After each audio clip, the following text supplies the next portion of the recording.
Hello friends, ओम श्री गणेशाय नमः।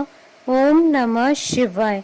आप सभी का स्वागत है आपके अपने यूट्यूब चैनल पर।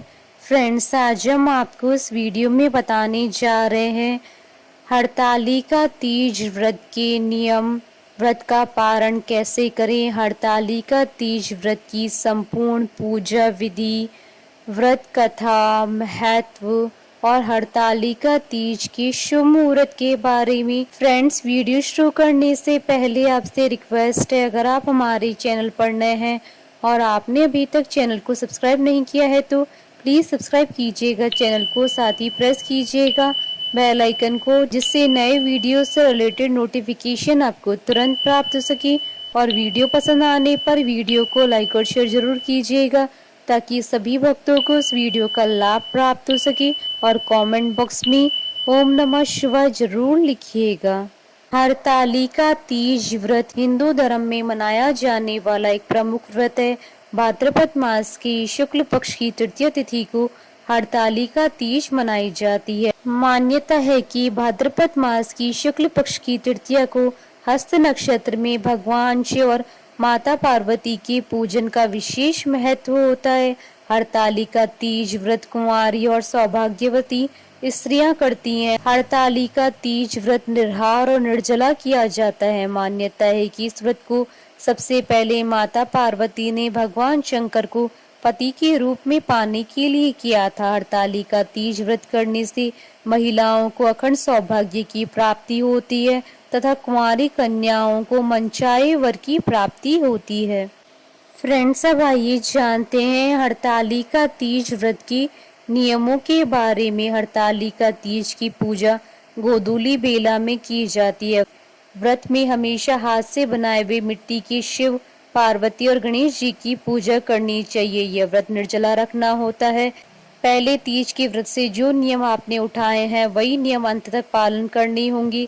तीज का व्रत एक बार रखने के बाद इसे हर साल रखना होता है। यदि आप बीमार हैं या किसी कारणवश व्रत आगे नहीं रख सकते हैं तो इस व्रत का विधिवत उद्यापन करें या व्रत अपनी सास देवरानी को दे दें। व्रत के दौरान फल जल कुछ भी ग्रहण नहीं करना होता है। 24 घंटे का यह व्रत हर साल ऐसे ही पालन करना होगा। व्रत का संकल्प लेकर पूजा प्रारंभ करनी चाहिए। व्रत के दिन 16 श्रृंगार करने जरूरी होते हैं। पूजा के पश्चात स्वाद की सामग्री ब्राह्मण या गरीब विवाहिता महिला को दें। व्रत वाले दिन रात में सोना वर्जित माना जाता है। इस दिन रात में भजन और कीर्तन और तीज के गीत गाते हुए भोर तक जगे रहना होता है। अगले दिन भोर में नहा धोकर शिव, पार्वती और गणपति जी की पूजा करके प्रसाद बांटने के बाद ही व्रत का पारण किया जाता है। हरतालिका तीज के व्रत के दौरान पति से किसी भी बात पर झगड़ा न करें। हरतालिका तीज व्रत पति पत्नी के आपसी प्रेम को दिखाता है। इस दिन किसी को अपशब्द न कहें। अगर कुछ गलत लगता भी है तो बात को नजरअंदाज करना बेहतर होगा। क्रोध से तो इस व्रत के दौरान दूर रहें। यह मन में वैर भाव को लाता है जो व्रत के पुण्य को प्रभावित करता है। मान्यता है कि व्रत रखने वाली महिलाओं को रात में सोना नहीं चाहिए। अगर आपने व्रत रखा है तो इस बात का खास ध्यान रखें। मान्यता है कि हरतालिका तीज के दिन गलती से भी दूध नहीं पीना चाहिए, नहीं तो अगले जन्म में सर्प योनि मिलती है। इस व्रत के दौरान पानी पीने से अगला जन्म मछली का होता है। हरतालिका तीज व्रत में स्वा की पिटारी में स्वा की सारी वस्तु रखकर माता पार्वती को चढ़ानी चाहिए। यह इस व्रत की मुख्य परंपरा है। इसमें शिव जी को धोती और अंगोछा चढ़ाया जाता है। यह स्वाग सामग्री सास के चरण स्पर्श करने के बाद ब्राह्मणी या ब्राह्मण को दान देने चाहिए। अगले दिन सुबह माता पार्वती को सिंदूर चढ़ाकर ककड़ी हलवे का भोग लगाकर ही व्रत का पारण किया जाता है। फ्रेंड्स, अब आइए जानते हैं हरतालिका तीज की पूजन सामग्री और पूजा विधि के बारे में। पूजन सामग्री में गीली काली मिट्टी या बालू, रेत, बेलपत्र, शमी पत्र, केले का पत्ता, धतूरे का फल एवं फूल, आंकड़े का फूल, मंजीरी, जनेऊ, नाड़ा, वस्त्र, सभी प्रकार के फल एवं फूल, पत्ते, श्रीफल, तुलसी, कलश, अबीर, चंदन, घी, तेल, कपूर, कुमकुम, दीपक, फुलहरा अर्थात प्राकृतिक फूलों से सजा हुआ माता पार्वती की सुहाग की सामग्री में मेहंदी, चूड़ी, बिछिया, काजल, बिंदी, कुमकुम, सिंदूर, कंघी, आलता और बाजार में उपलब्ध सुहाग पुड़ा आदि, पंचामृत के लिए घी, दही, शक्कर, दूध, शहद। फ्रेंड्स, अब आइए जानते हैं हरतालिका तीज की पूजन विधि के बारे में। हरतालिका तीज की पूजा प्रदोष काल में की जाती है। सूर्यास्त के बाद की मुहूर्त को प्रदोष काल कहा जाता है, यानी यह दिन और रात के मिलन का समय होता है। हरतालिका तीज के पूजन के लिए काली मिट्टी से भगवान शिव और माता पार्वती और भगवान गणेश जी की प्रतिमा बनाई जाती है। उसके बाद उन्हें सजाया जाता है तथा एक चौकी पर रखकर उस पर एक रंगोली बनाएं। इस रंगोली के ऊपर केले के पत्ते रखकर इस पर शिव पार्वती की प्रतिमा रखें। इसके बाद कलश की हल्दी और कुमकुम से पूजा करें। बाद में भगवान गणेश, भगवान शिव और गौरी की पूजा करके उनका संपूर्ण श्रृंगार करें। फिर व्रती महिलाएं स्वा की पिटारी में स्वा की सारी वस्तु रखकर माता पार्वती को चढ़ाएं और भगवान शिव जी को धोती या फिर तौलिया चढ़ाया जाता है। इसके बाद हरतालिका तीज की व्रत कथा सुने या पढ़ें। भगवान शिव और पार्वती और भगवान गणेश जी की आरती करें। पूजा के बाद भगवान की परिक्रमा करें। इस प्रकार व्रती महिलाएं पूजन करने के बाद रात भर जागरण करें। अगले दिन सुबह स्नान के बाद माता पार्वती को सिंदूर चढ़ाएं। उसके बाद हलवे और ककड़ी का भोग लगाकर अपने व्रत का पारण करें। फ्रेंड्स, अब आइए जानते हैं हरतालिका तीज की शुभ मुहूर्त के बारे में। हिंदू पंचांग के अनुसार इस बार हरतालिका तीज 30 अगस्त 2022 मंगलवार के दिन है। भाद्रपद शुक्ल तृतीया तिथि प्रारंभ होगी 29 अगस्त 2022 को दोपहर 3:20 पर और भाद्रपद शुक्ल तृतीया तिथि का समापन होगा 30 अगस्त 2022 को दोपहर 3:33 पर। प्रातःकाल पूजन का शुभ मुहूर्त रहेगा सुबह 6:05 से सुबह 8:38 तक। कुल अवधि 2 घंटे 33 मिनट है और प्रदोषकालीन पूजा का समय रहेगा शाम 6:33 से रात्रि 8:51 तक। हरतालिका तीज की पौराणिक व्रत कथा। एक बार भगवान शिव जी ने पार्वती जी को उनकी पूर्व जन्म का स्मरण कराने के उद्देश्य से इस व्रत के महात्म्य की कथा कही थी। श्री भोले शंकर बोले, हे गौरी, पर्वतराज हिमालय पर स्थित गंगा के तट पर तुमने अपनी बाल्यावस्था में 12 वर्षों तक अधोमुखी होकर घोर तप किया था। इतनी अवधि में तुमने अन्न न खाकर पेड़ों के सूखे पत्ते चबाकर व्यतीत किए। माघ की विकराल शीतलता में तुमने निरंतर जल में प्रवेश करके तप किया। वैशाख की जला देने वाली गर्मी में तुमने पंचाग्नि से शरीर को तपाया। श्रावण की मूसलाधार वर्षा में खुले आसमान के नीचे बिना अन्न जल ग्रहण किए समय व्यतीत किया। तुम्हारे पिता तुम्हारी कष्ट साध्य तपस्या को देखकर बड़े दुखी होते थे, उन्हें बड़ा कलेश होता था। तब एक दिन तुम्हारी तपस्या तथा पिता के कलेश को देखकर नारद जी तुम्हारे घर पधारे।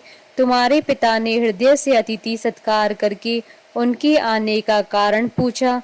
नारद जी ने कहा, गिरिराज, मैं भगवान विष्णु के भेजने पर यहाँ उपस्थित हुआ हूँ। आपकी कन्या ने बड़ा कठोर तप किया है, इससे प्रसन्न होकर वे आपकी सुपुत्री से विवाह करना चाहते हैं। संदर्भ में आपकी राय जानना चाहता हूँ। नारद जी की बात सुनकर गिरिराज गदगद हो उठे। उनके तो जैसे सारे कलेश दूर हो गए। प्रसन्नचित होकर वे बोले, श्रीमान, यदि स्वयं विष्णु मेरी कन्या का वरण करना चाहते हैं तो भला मुझे क्या आपत्ति हो सकती है। वे तो साक्षात ब्रह्म है। हे महर्षि, यह तो हर पिता की इच्छा होती है कि उसकी पुत्री सुख संपदा से युक्त पति के घर की लक्ष्मी बने। पिता की सार्थकता इसी में है कि पति के घर जाकर उसकी पुत्री पिता के घर से अधिक सुखी रहे।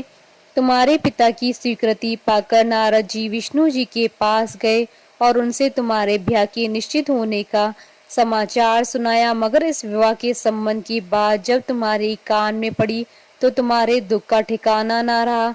तुम्हारी एक सखी ने तुम्हारी इस मानसिक दशा को समझ लिया और उसने तुमसे उस विक्षिप्तता का कारण जानना चाहा।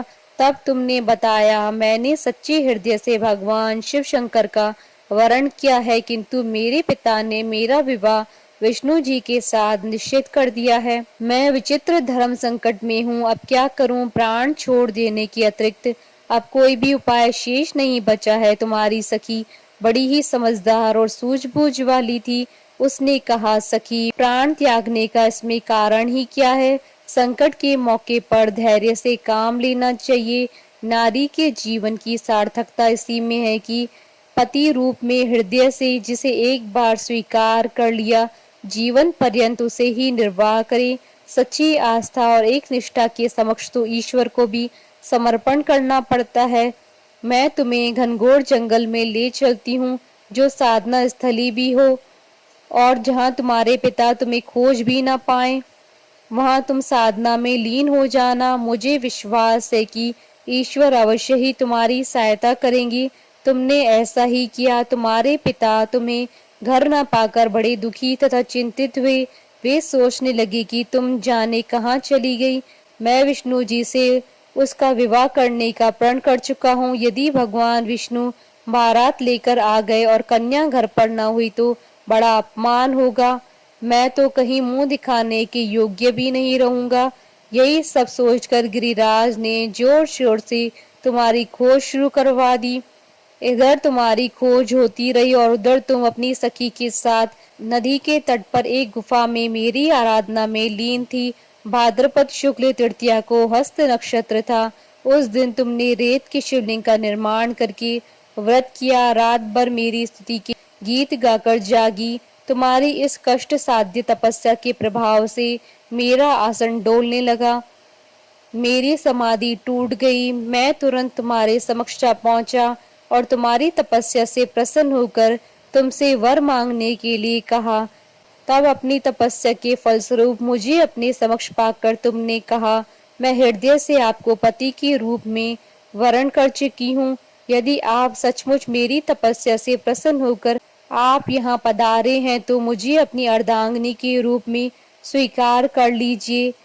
तब मैं तथास्तु कहकर कैलाश पर्वत पर लौट आया। प्रातः होते ही तुमने पूजा की समस्त सामग्री को नदी में प्रवाहित करके अपनी सहेली सहित व्रत का पारण किया। उसी समय अपने मित्र, बंधु व दरबारियों सहित गिरिराज तुम्हें खोजते खोजते वहां आ पहुंचे और तुम्हारी इस कष्ट साध्य तपस्या का कारण तथा उद्देश्य पूछा। उस समय तुम्हारी दशा को देखकर गिरिराज अत्यधिक दुखी हुए और पीड़ा के कारण उनकी आंखों से आंसू मड़ आए।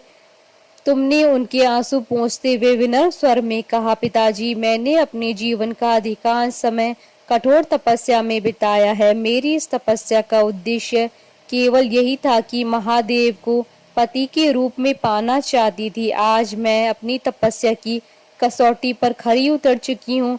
आप क्योंकि विष्णु जी के साथ मेरा विवाह करने का निर्णय ले चुके थे, इसलिए मैं अपने आराध्य की खोज में घर छोड़कर चली आई। अब मैं आपके साथ इसी शर्त पर घर जाऊंगी कि आप मेरा विवाह विष्णु जी से न करके महादेव जी से करेंगे। गिरिराज मान गए और तुम्हें घर पर ले गए। कुछ समय के पश्चात शास्त्रोक्त विधि विधान पूर्वक उन्होंने हम दोनों को विवाह सूत्र में बांध दिया।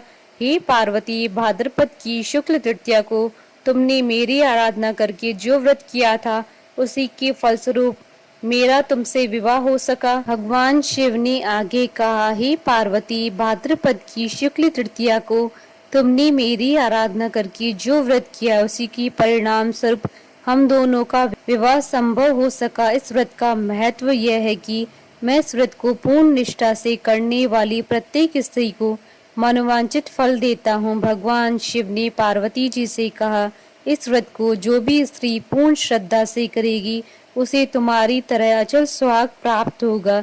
इस व्रत को हरतालिका इसलिए कहा जाता है क्योंकि पार्वती की सखी उन्हें पिता और प्रदेश से हरकर जंगल में ले गई थी। हरत अर्थात हरण करना और तालिका अर्थात सखी। बोलिए भगवान शंकर माता पार्वती जी की जय। हमारे साथ इस वीडियो में अंत तक बने रहने के लिए आपका धन्यवाद। ओम श्री गणेशाय नमः। ओम नमः शिवाय।